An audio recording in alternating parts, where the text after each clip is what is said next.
चलिए आज हरियाणा के एक ऐसे ज़िले की बात करते हैं जिसका नाम तो शाही है ही, लेकिन उसका इतिहास उससे भी कहीं ज़्यादा गहरा है।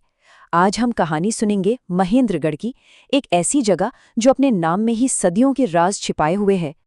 पर सवाल तो यही उठता है ना कि आखिर एक पूरे के पूरे जिले का नाम किसी राजकुमार के नाम पर क्यों रखा गया।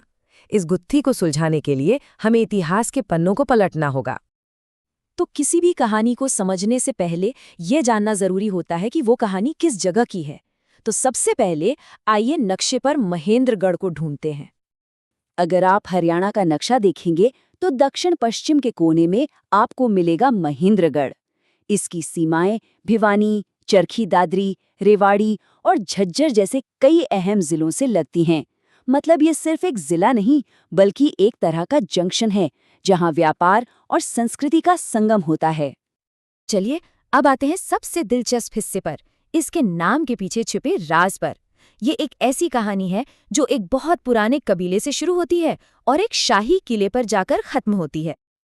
तो सफर शुरू होता है इस सवाल से, जो जगह सदियों से कानोड़ के नाम से जानी जाती थी, वो अचानक से महेंद्रगढ़ कैसे बन गई? इसका जवाब इतिहास की कई परतों के नीचे छिपा है। इस कहानी को हम आज से शुरू करके पीछे की तरफ ले जाएंगे। देखिए, आज हम इसे महेंद्रगढ़ कहते हैं। ये नाम 1861 में पटियाला के राजा नरेंद्र सिंह ने अपने बेटे महेंद्र सिंह के सम्मान में रखा था। पर उन्होंने नाम किस चीज का बदला था? एक किले का, और वो किला बनवाया था मराठा जनरल तात्या टोपे ने। लेकिन उस किले से भी पहले सोचिए, उस किले के बनने से भी पहले इस इलाके को क्या कहते थे? उसे कहते थे कानौड़। तो ये कानोड़ शब्द आया कहाँ से? ये नाम आया यहाँ के सबसे पुराने रहने वालों से, कानोड़िया ब्राह्मणों से।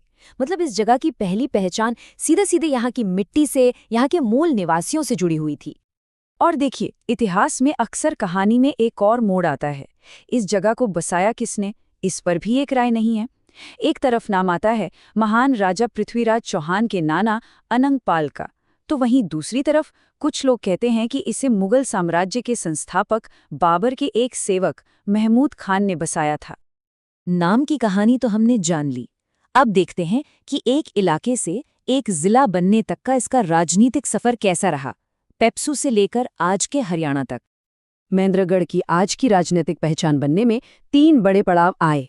सबसे पहले 1948 में ये पेप्सू का हिस्सा बना, फिर 1956 में इसका विलय बड़े पंजाब राज्य में हो गया, और आखिर में वो ऐतिहासिक साल आया 1966, जब हरियाणा एक अलग राज्य बना। तो महेंद्रगढ़ उन 7 जिलों में से एक था जिनसे मिलकर नए हरियाणा की शुरुआत हुई। तो इतिहास की गलियों से निकलकर अब जरा आज के महेंद्रगढ़ पर एक नजर डालते हैं। कैसा है 21वीं सदी का महेंद्रगढ़?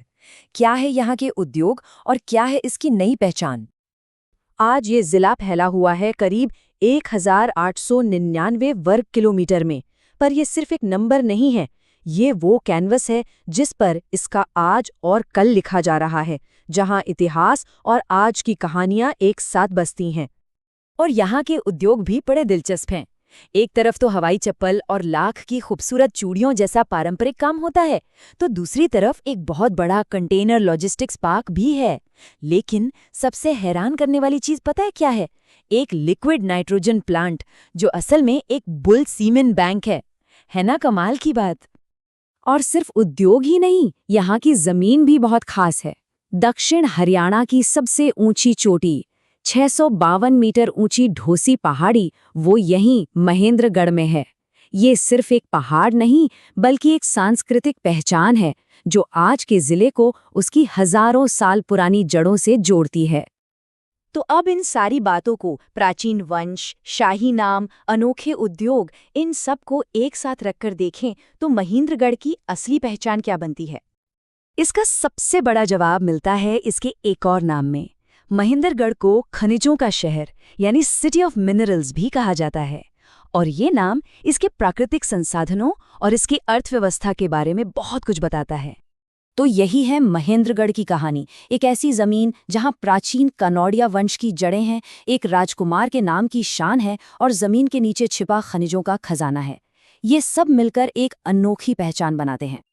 तो हम अपनी बात इस सवाल पर खत्म करते हैं, इतिहास और आज के इस संगम पर खड़ा महेंद्रगढ़ अपने लिए कैसा भविष्य लिखेगा? जहां पुरानी कहानियां नए उद्योगों से हाथ मिला रही हैं, वहां से आगे का रास्ता कैसा होगा? ये एक ऐसा सवाल है जो हमें इसकी आने वाली यात्रा के बारे में सोचने पर मजबूर करता है।